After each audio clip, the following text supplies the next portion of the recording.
नमस्कार, उत्तराखंड बुलेटिन में आप सभी का स्वागत है। मैं हूं आपके साथ सपना नौवार।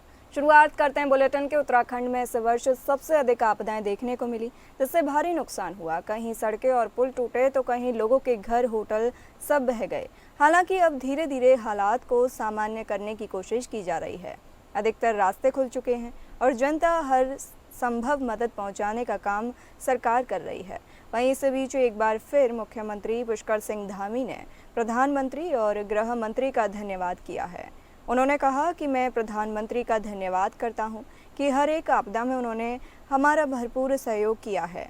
साथ ही गृह मंत्री का धन्यवाद करता हूं कि आईटीबीपी, एनडीआरएफ जैसी भारत सरकारी एजेंसियों को हमारे प्रदेश में तैनात किया।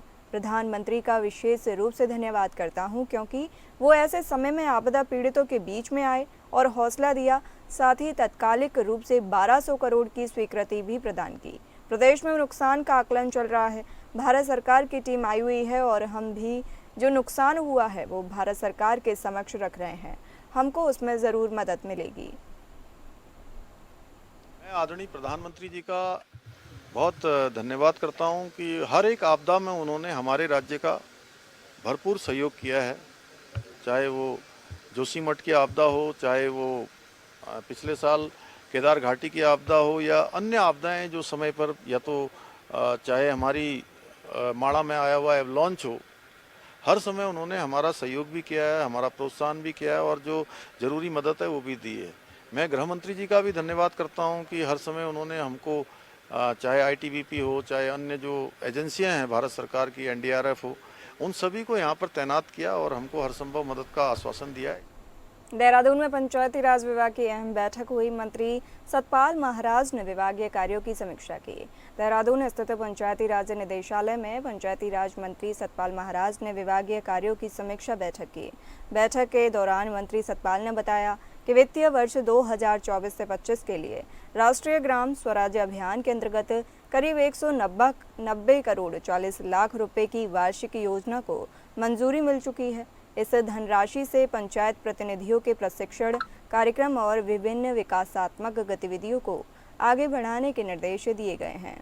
सतपाल महाराज ने यह भी कहा कि जिला पंचायत के प्रत्यक्ष चुनावों को लेकर प्रक्रिया जारी है और जल्द ही इसके सकारात्मक नतीजे सामने आएंगे।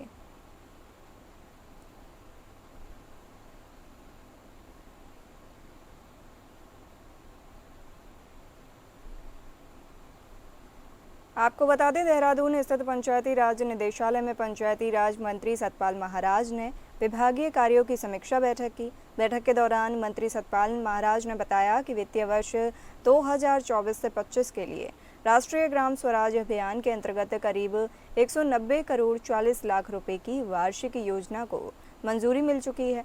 इस धनराशि से पंचायत प्रतिनिधियों के प्रशिक्षण कार्यक्रम और विभिन्न विकासात्मक गतिविधियों को आगे बढ़ाने के निर्देश दिए गए हैं। सतपाल महाराज ने यह भी कहा कि जिला पंचायत के प्रत्यक्ष चुनावों को प्रक्रिया जारी है, उसको लेकर जल्द ही इसके सकारात्मक नतीजे भी सामने आएंगे।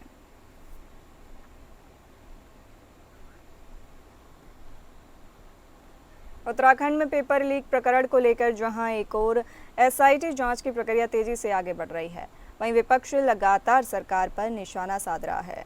इसी बीच देहरादून के मेयर सौरभ थपलियाल और भाजयुमो के प्रदेश महामंत्री विपुल मेंदोली ने प्रेस वार्ता की और प्रेस वार्ता कर विपक्षी दलों पर पलटवार किया। मेयर थपलियाल ने कहा कि सरकार पारदर्शिता के साथ परीक्षाएं करा रही है और जहां गड़बड़ी सामने आई है वहां दोषियों पर कड़ी कार्रवाई भी की गई है। उन्होंने विपक्ष पर आरोप लगाया कि कुछ लोग बेरोजगार युवाओं की भावनाओं का राजनीतिक फायदा उठाने की कोशिश कर रहे हैं। वहीं उन्होंने कहा कि देवभूमि की छवि धूमिल करने और भगवा को बदनाम करने की साजिश भी रची जा रही है, जो किसी भी सूरत में स्वीकार्य नहीं की जाएगी। हमने कहा ना, वहाँ पे जो दो लोग हैं जो उत्तराखंड स्वाभिमान मोर्चा वाले, उनमें से एक लोकसभा का चुनाव लड़ चुका है, उसमें से एक विधानसभा का चुनाव लड़ चुका है। दोनों को विजय प्राप्त नहीं हुई, जन समर्थन उतना नहीं मिला। तो इन लोगों को हमेशा ये लगता है कि उत्तराखंड में कैसा हम एक विषय देखें कि जिसमें हम राजनीतिक माइलेज जिस विषय से ले सकें। लेकिन उनका ये सारे प्रयास जो है सब विफल रहेंगे, क्योंकि मुझे अपनी सरकार पर पूरा भरोसा है। इनसे जो एसआईटी की हमने गठन किया है सरकार ने, उस पर पूरा भरोसा है। 1 महीना रुक जाइए, 30 दिन का समय, बहुत ज़्यादा समय नहीं मांगा है, 30 दिन का समय मांगा है। 30 दिन के समय में सारे सत्य आपके सामने आ जाए। ठीक है। उत्तराखंड में पेपर लीक कांड में धामी सरकार का बुलडोजर एक्शन जारी है। सुल्तानपुर में मुख्य आरोपी खालिद मलिक के नजदीकी रिश्तेदारों के घरों पर प्रशासन की बड़ी कार्रवाई हुई। मौके पर पुलिस और राजस्व विभाग की टीम ने अवैध दुकान को गिराकर साफ संदेश दे दिया कि नकल माफियाओं को किसी भी कीमत पर बख्शा नहीं जाएगा।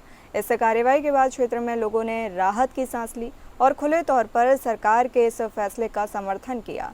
स्थानीय लोगों का कहना है कि इस तरह की सख्ती ही आने वाले समय में नकल माफियाओं के हौसले तोड़ सकती है।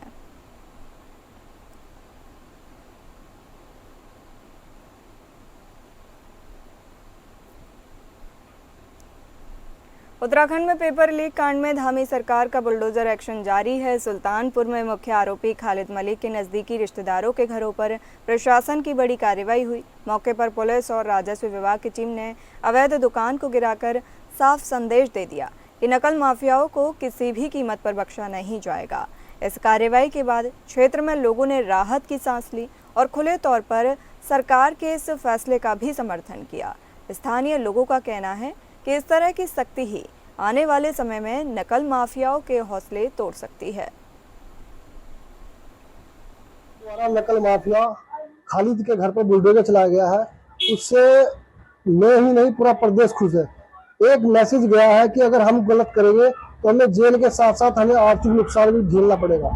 और हम तो सरकार से निवेदन करेंगे कि इसमें जांच हो, अगर कोई सरकारी अधिकारी भी इसमें संलिप्त हो तो उसके खिलाफ भी इतनी कठोर कार्रवाई होनी चाहिए। हरिद्वार के थाना कनकल क्षेत्र की हनुमंतपुरम कॉलोनी में नाले पर हुए अतिक्रमण को लेकर स्थानीय लोगों में जबरदस्त नाराजगी है।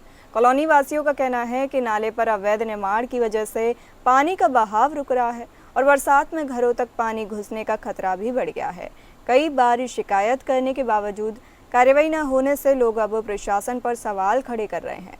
इसी बीच क्षेत्र के पार्षद यादराम वालिया ने भी नगर निगम और एचआरडी पर गंभीर आरोप लगाए हैं। उनका कहना है कि नाले पर कब्जे की शिकायत दर्ज कराने के बाद अधिकारियों ने मौके का मुआयना किया और नोटिस भी जारी किया। जांच में अवैध कब्जे की पुष्टि हुई है, लेकिन अब तक ठोस कार्रवाई नहीं हुई। वालिया का दावा है कि जहां पुलिया 20 फुट चौड़ी है, वहीं नाले की चौड़ाई भी 20 फुट है, जो कब्जे की सच्चाई बयां करती है। हरिद्वार के नगर आयुक्त नंदन कुमार ने इस पूरे मामले पर सफाई देते हुए कहा कि रिकॉर्ड में जिस जगह का निर्माण हुआ है वहां नाले का कोई उल्लेख नहीं है।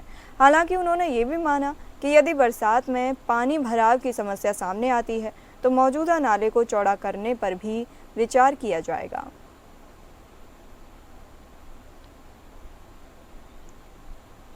कॉलोनी वासियों का कहना है कि नाले सर ये नाला ना उन्होंने आगे से चिन दिया, बहुत छोटा कर दिया उसका साइज, जाकि 20 फुट का नाले को 5 फुट में कर दिया। अब हम लोगों को ये दिक्कत हो रही है, 5 फुट का होने के बाद जो सारा पानी का रास्ता वहीं से जा रहा था, सारा पानी वहीं पे हमारे घर के पास रुक रहा है, हमारी खिड़कियों को पानी तक टच कर रहा। हमें इतनी दिक्कत होगी, हमारे घर में बरसात में पानी भर गया, बच्चे हमारे बीमार हैं। अब ये तो सरकारी जगह पे कब्जा करने की सोच रहे, तो हम कैसे करने देंगे नाले पे कब्जा?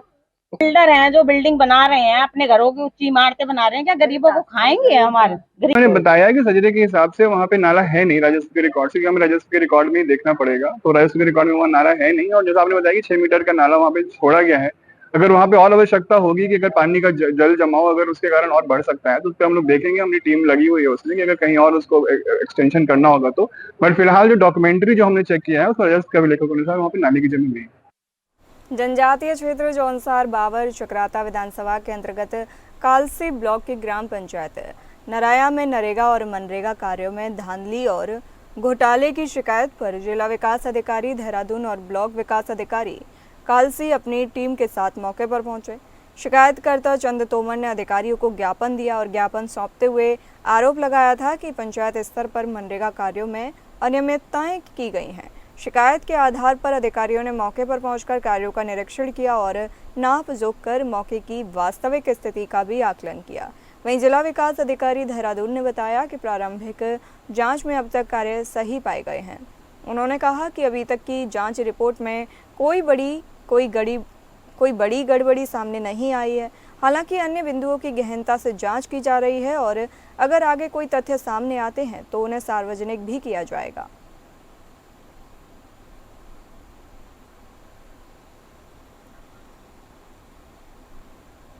जसपुर नगर पालिका अक्सर चर्चाओं में बनी रहती है। एक बार फिर जसपुर नगर पालिका अबुल कलाम पार्क को लेकर चर्चाओं में है। बीते कई सालों से अबुल कलाम पार्क अपनी बदहाली पर आंसू बहा रहा है और अब पार्क सिर्फ गाड़ियों के पार्किंग का अड्डा और गाय भैंस बांधने का अड्डा बन गया है। आपको बताते चलें कि जसपुर के वार्ड नंबर 5 में बने अबुल कलाम पार्क पिछले कई वर्षों से बदहाल पड़ा है। ना तो जसपुर के विधायक और ना ही नगर पालिका इस पार्क की सुध ले रहे हैं। स्थानीय निवासी मोहनी शर्मा ने बताया कि पिछले 25 वर्षों से पार्क वेंटिलेटर पर है और जब पार्क में खुद नगर पालिका के वाहन खड़े होते हैं तो इसलिए लोग यहां गाड़ियां पार्क करते हैं और गाय भैंस बांध देते हैं। ना तो नगर पालिका इसकी सुध ले रही है और ना ही क्षेत्र के विधायक और पूर्व विधायक इस पार्क की सुध ले रहे हैं। लोगों का कहना है कि इस पार्क का जल्द से जल्द सौंदर्यीकरण होना चाहिए।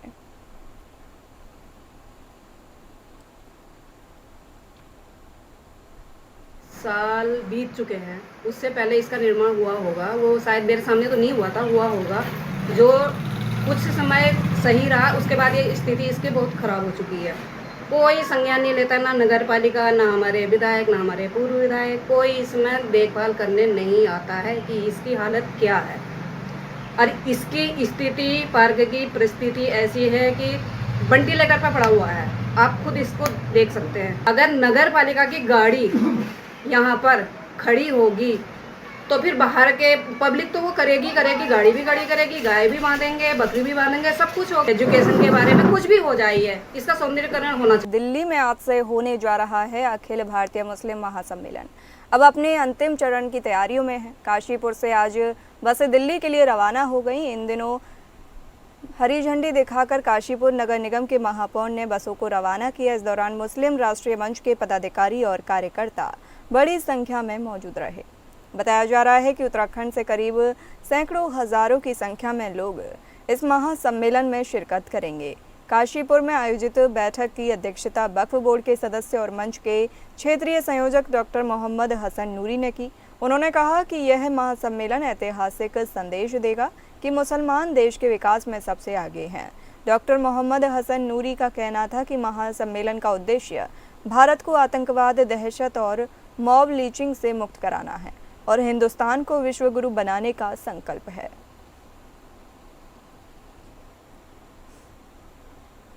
आज विश्व पर्यटन दिवस है, जिसके अवसर पर पौड़ी में पर्यटन विभाग द्वारा विभिन्न कार्यक्रम आयोजित किए गए, लेकिन इन कार्यक्रमों के बारे में पर्याप्त प्रचार प्रसार न होने के कारण कई लोग इसकी जानकारी से वंचित रह गए। कंडोलिया मैदान में बच्चों के लिए विशेष हॉट एयर बैलून की व्यवस्था की गई, जिसमें कई बच्चों ने उत्साहपूर्वक सवारी का आनंद लिया। पर्यटन अधिकारी खुशहाल सिंह नेगी ने बताया कि विश्व पर्यटन दिवस पर विभाग का उद्देश्य बच्चों और युवाओं में पर्यटन के प्रति रुचि बढ़ाना है। वहीं स्थानीय युवा प्रदीप नेगी ने कहा कि पहली बार पौड़ी में हॉट एयर बैलून और अन्य कार्यक्रमों का आयोजन किया गया, लेकिन प्रशासन द्वारा इसकी जानकारी समय रहते स्थानीय लोगों तक नहीं पहुंचाई गई। इसकी वजह से कार्यक्रम में लोगों की सहभागिता अपेक्षाकृत कम रही। दिवस है उसका जो तीन जो वो थे, 3 दिवसीय होना था इस पूरे प्रोग्राम को।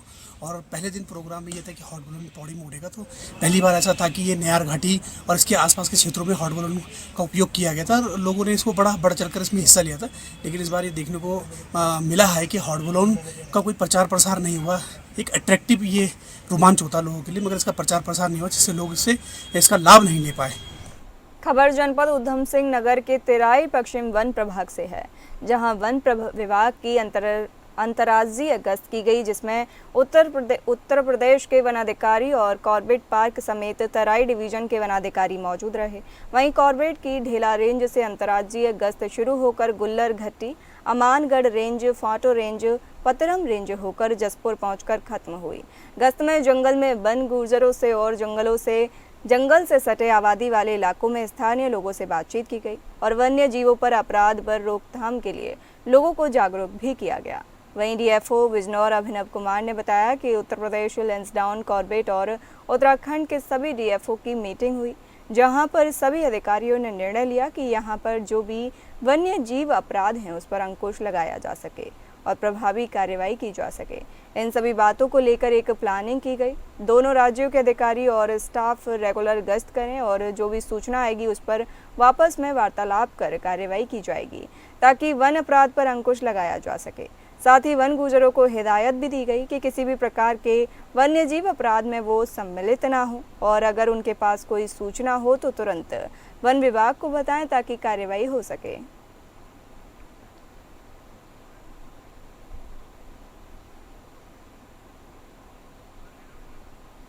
आपको बता दें उस पर वार्तालाप कर कार्रवाई की जाएगी ताकि वन अपराध पर अंकुश लगाया जा सके। साथ ही वन गुजरों को हिदायत दी गई है कि किसी भी प्रकार के वन्यजीव अपराध में वो सम्मिलित ना हो और अगर उनके पास कोई सूचना हो तो तुरंत वन विभाग को बताएं ताकि कार्रवाई हो सके।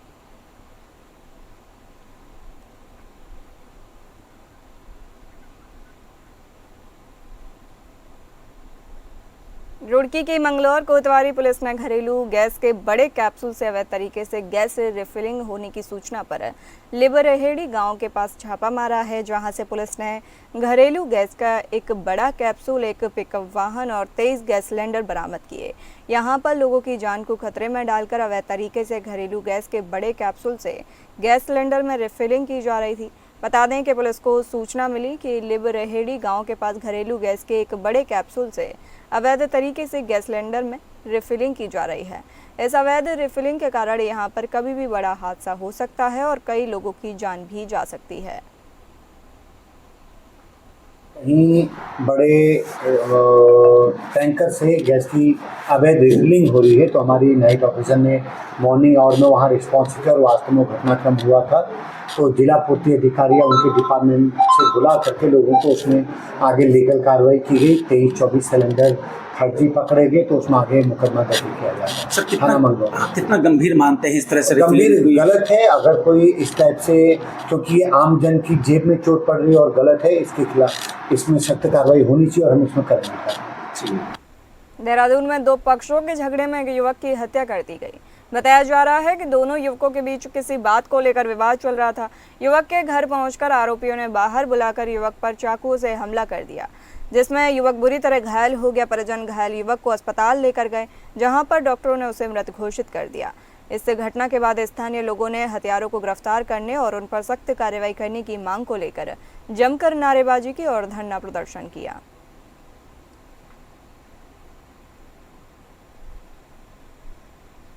वरिष्ठ पुलिस अधीक्षक मणिकांत मिश्रा के सख्त रुख और त्वरित कार्रवाई के तहत छात्र संघ नामांकन फायरिंग कांड का खुलासा करते हुए पुलिस ने 3 शातिर अपराधियों को गिरफ्तार कर बड़ी सफलता हासिल की है।